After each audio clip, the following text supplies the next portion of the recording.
नमस्तुभ्यम नमस्तुभ्यम नमाम्यहम। हम सहोदर आर्य राष्ट्र की रहने वाले मेरे हम उम्र भाई और सभी को मेरा नमस्कार। स्वागत आप सभी का अपने पसंदीदा प्रोग्राम नाड़ी वैद्य कायाकल्प के अंदर। आज हम बात करते हैं किस तरह से नाड़ी वैद्य कायाकल्प संस्थान उन रोगियों को लाभ दे रहा है जो बीमारियों से परेशान हो चुके हैं या जिनको डॉक्टर्स ने कह दिया है कि आपको सारा जिंदगी दवा खानी पड़ेगी या आपकी दवा का, आपकी बीमारी का कोई इलाज नहीं है, आप घर चले जाइए, आप 2 दिन के मेहमान हैं।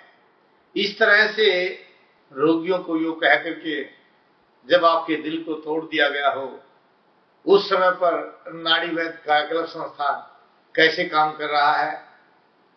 आज हमारे साथ नाड़ी वैद्य कायाकल्प संस्थान के अनुसंधानकर्ता वैद्य हिमांशु आर्य और उन्होंने किस लगन और मेहनत से औषधियों पर रिसर्च किया है, किस तरह से उन्होंने जो स्वित्र कुष्ठ है, जिसको सफेद दाग भी कहते हैं, इसके रोगियों को लाभ पहुंचाया है और कैसे जो डायलिसिस के रोगी हैं, जो डायलिसिस हो रहा है यानी किडनी के रोगियों को भी लाभ पहुंचा करके उनके जीवन का आनंद प्रदान किया है और कैसे पंचकर्म के द्वारा उन्होंने असाध्य से असाध्य रोगों को या जो रोगी थक चुके हैं उन रोगियों को लाभ पहुंचाया है।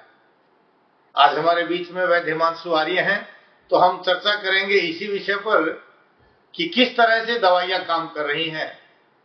और आयुर्वेद तो कहता है पथ्य सेविन है किम भेषजम, अपथ्य सेविन है किम भेषजम, कि परहेज से रहेंगे तो कोई औषधि की आवश्यकता ही नहीं है और बद परहेजी करेंगे तो कोई औषधि काम ही नहीं करेगी। तो फिर आपको घबराना नहीं चाहिए, रोग चाहे कितना बड़ा हो, आपको ये डरना नहीं है कि आपका रोग ठीक नहीं होगा, क्योंकि आयुर्वेद तो यही कहता है ना कि अगर आप परहेज से भी रहेंगे तो कोई रोग आ ही नहीं सकता है और बद परहेजी करेंगे तो कोई औषधि काम नहीं करेगी। इसका मतलब अगर आप परहेज से ही रहते हैं तो आप ठीक रह सकते हैं। जब परहेज से रहने से ठीक हो सकते हैं तो दवाओं के खाने से आप कैसे ठीक नहीं होंगे? क्यों अपने मन के अंदर आपने एक धारणा पाल ली, यानी जन्म के पश्चात होने वाले किसी भी रोग को ठीक किया जा सकता है, इसमें कोई चिंता का विषय नहीं है। और आयुर्वेद ने तो यहां तक कहा है अर्ध रोगहारी निद्रा, कि शरीर के आधे रोगों को नींद नष्ट कर देती है, और सर्व रोगहारी अक्षुधा, और शरीर के सभी रोगों को भूख नष्ट कर देती है। और इसी सिद्धांत पर काम करता है पंचकर्म। आयुर्वेद का जो पंचकर्म है और जिसके माहिर हिमांशु आर्य हैं, आज उसी से बात करते हैं कि पंचकर्म किस तरह से हमारे रोगों को ठीक करने में सहयोग करता है और किस तरह से आप अपने रोगियों को, चाहे वो सर्वाइकल के हैं, माइग्रेन के हैं, बीपी के हैं या एसिडिटी के हैं, यहां तक कि चाहे वो किडनी के रोगी हैं या लीवर सर्राइसिस के रोगी हैं, पेट में पानी भर चुका है, चाहे वो हेपेटाइटिस बी और सी जैसे रोगी हैं, उनको आप कैसे पंचकर्मा से ठीक कर रहे हैं, वैद्य हिमांशु जी? सभी को मेरा नमस्कार है। सभी दर्शकों का मैं स्वागत करता हूं और आभारी हूं कि इस चैनल के माध्यम से आप मुझे देख पा रहे हैं और मुझे ऐसा मौका मिला है कि मैं आपसे रूबरू हो सकूं। आज जैसे हम बात करते हैं कि किसी को किडनी की समस्या आ गई है। अब किडनी की समस्या में जब हमारा कफ और पित्त दूषित होकर सर्व शरीर व्याप्त हो जाता है, तो ऐसे में आप देखते हैं कि यूरिक एसिड बढ़ना शुरू हो जाता है। वही यूरिक एसिड धीरे धीरे हमारे क्रिएटिनिन लेवल को, यूरिया के लेवल को और जीएफआर रेट को गिराना शुरू कर देता है, उनको बढ़ाना शुरू कर देता है। तो ऐसे में शरीर में एक अम्लीयता बढ़नी शुरू हो जाती है और वही अम्लीयता बढ़ी हुई हमारे शरीर की क्रिएटिनिन को, यूरिया को बढ़ाना शुरू कर देती है। आदमी को बेचैनी लगने लग जाती है, खाते ही उसको उल्टी जैसा महसूस होने लग जाता है। ऐसे में यदि हम पंचकर्म का सहारा लेते हैं, तो मैंने ऐसे पाया कि जब हम पंचकर्म रोगी को दे रहे हैं, एक पथ्य पालना के तहत जब उसको औषधि का सेवन, घृत रूपी औषधि का सेवन करवाया जा रहा है, तो वह आपकी अम्लीयता को धीरे धीरे घटा रहा है। उसको कम कर रहा है। निरंतर उसकी कमी होने से आपके अंदर आने वाली नोजिया, वोमिटिंग जैसे जितने भी लक्षण हैं वो धीरे धीरे कम होने लग जाते हैं। और ऐसे में जब हम पंचतिक्त घृत का प्रयोग करके उसको विरेचन या वमन रोगी के अनुसार, उसके लक्षणों के अनुसार, उसके बल के अनुसार और जब हम देते हैं तो धीरे धीरे क्रिएटिनिन लेवल कम होना शुरू हो जाता है। अब दो प्रकार से चिकित्सा आयुर्वेद में दी गई है, शोधन से और शमन से। शमन से जब हम औषधि देकर उसको मल को बाहर निकाल रहे हैं, एक प्रकार से शरीर का शोधन औषधियों से कर रहे हैं, तो वह शमन चिकित्सा है। और शोधन के अंदर वमन, विरेचन, बस्ती, नस्य और रक्त मोक्षण के द्वारा जब हम करें तो वह शोधन चिकित्सा में आता है।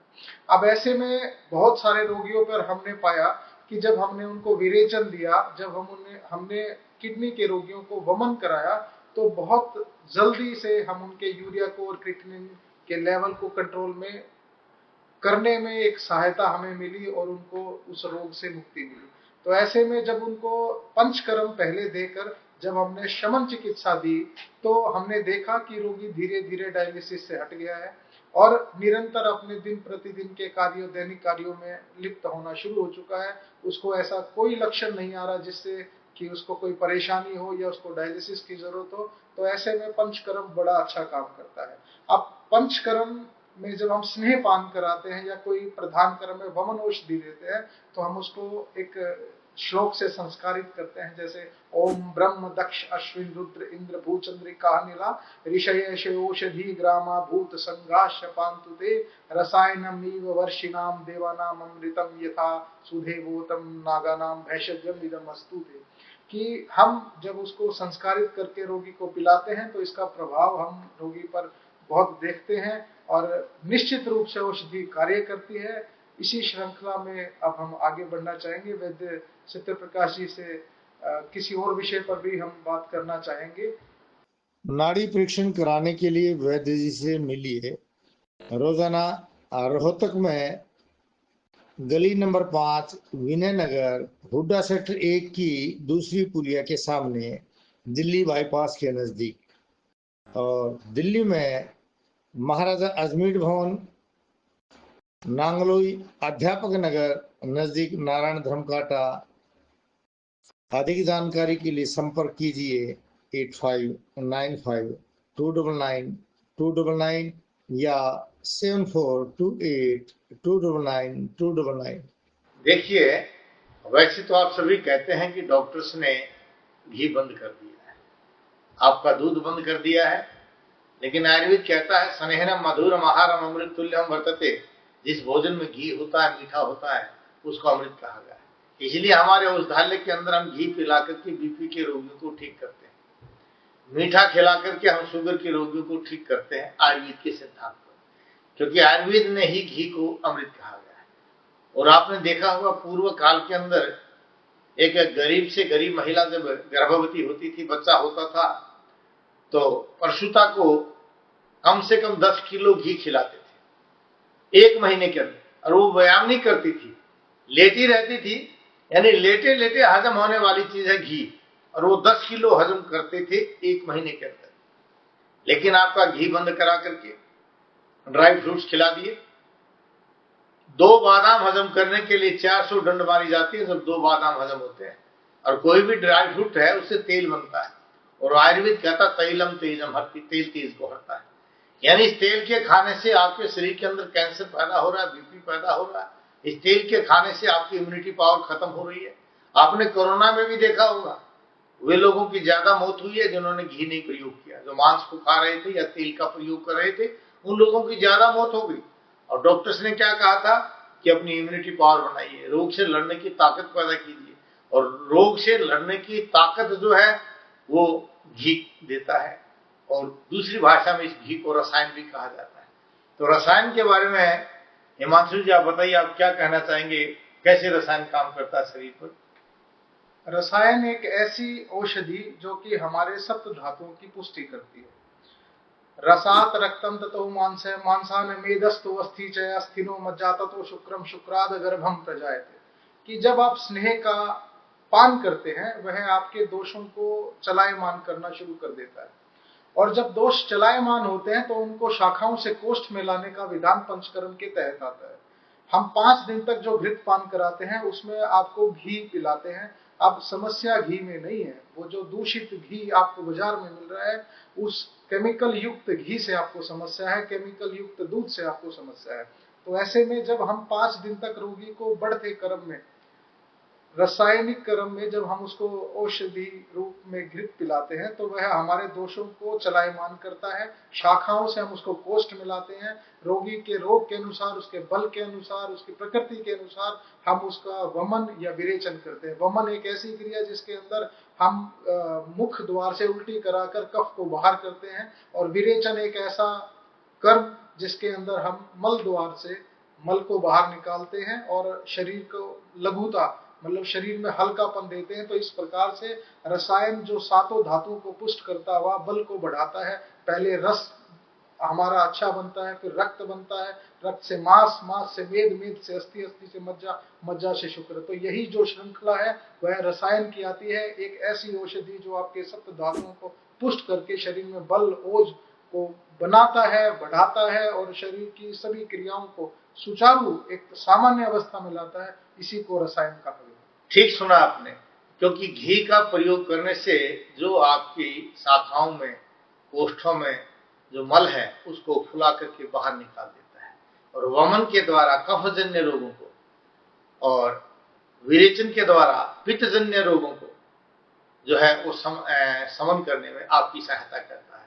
इसलिए हमारे यहाँ चाहे बवासीर का रोगी हो, उसकी बवासीर ठीक हो जाती है। अल्सरेटिव कोलाइटिस का जो रोगी है, जिसको डॉक्टर कह देते हैं दूध नहीं पीना, हम उस अल्सरेटिव कोलाइटिस को यानी पित्तजन्य रोगों को ठीक करते हैं। एसिडिटी के रोगी, चाहे वो हार्निया का रोगी हो, अम्लाइकल हार्निया का रोगी हो, या शरीर में कैसे भी जो रोग हो, उनको शोधन क्रिया के द्वारा ठीक किया जाता है।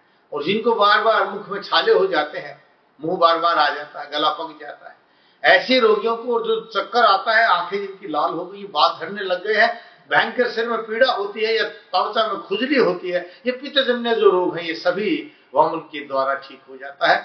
क्योंकि जब पंचकर्मा का सही रूप से प्रयोग किया जाएगा तो आपके शरीर के अंदर कोई भी रोग नहीं बनेगा, आपके सभी रोग समूल नष्ट हो जाएंगे। इसलिए आयुर्वेद कहता है जरा आरोग्य मृत्यु नाशा है नश्यते वो रसो मत है, जो शरीर के अंदर बुढ़ापे को नहीं आने देता, जो रोगों को नष्ट कर देता है, जो अकाल मृत्यु को दूर कर देता है, उसका नाम रसायन है। और वही रसायन है आपका घी, उत्तम घी, चाहे वो भैंस का हो चाहे वो गाय का घी हो, लेकिन उत्तम होना चाहिए। अगर उस घी का प्रयोग करते हैं तो हम तो घी पिला करके फाइलेरिया के रोगियों को भी ठीक किया जाता है घी दे करके, और हमारे यहाँ घी खिला करके बीपी को, हृदय के रोगियों को, जहन की ब्लॉकेज पूरी ब्लॉक क्यों ना हो, उनको भी हम उचित आहार विहार के द्वारा, उचित पंचकर्मा करके, शोधन कर्म के द्वारा उनको ठीक किया जाता है।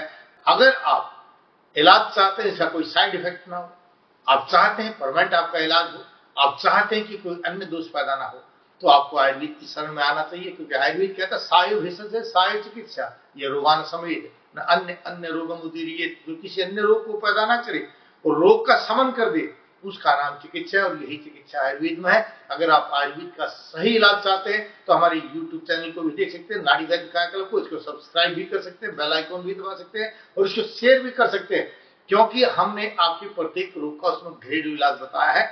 नहीं तो आप अपने इस चैनल पर रोजाना हमारे को देख सकते हैं, और कोई भी अगर आपको कमेंट्स करना है हमारे यूट्यूब चैनल पर जाकर कमेंट्स कर सकते हैं, या फिर टीवी स्क्रीन के नीचे जो आप नंबर देख रहे हैं किसी भी नंबर पर फोन कर लीजिए, अपॉइंटमेंट लीजिए, नहीं तो मैं स्वयं बात करूंगा, आपके रोग का सही कारण जान करके आपको औषध चिकित्सा दी जाएगी और आपके घर बैठे औषधि पहुंच भी जाएगी। हाँ, इस बात का जरूर ध्यान रखना कि अगर आप आयुर्वेद में इलाज चाहते हैं, आप चाहते हैं स्वस्थ रहें, आप चाहते हैं दीर्घायु रहें, तो आपको आयुर्वेद के शरण में ही आना पड़ेगा।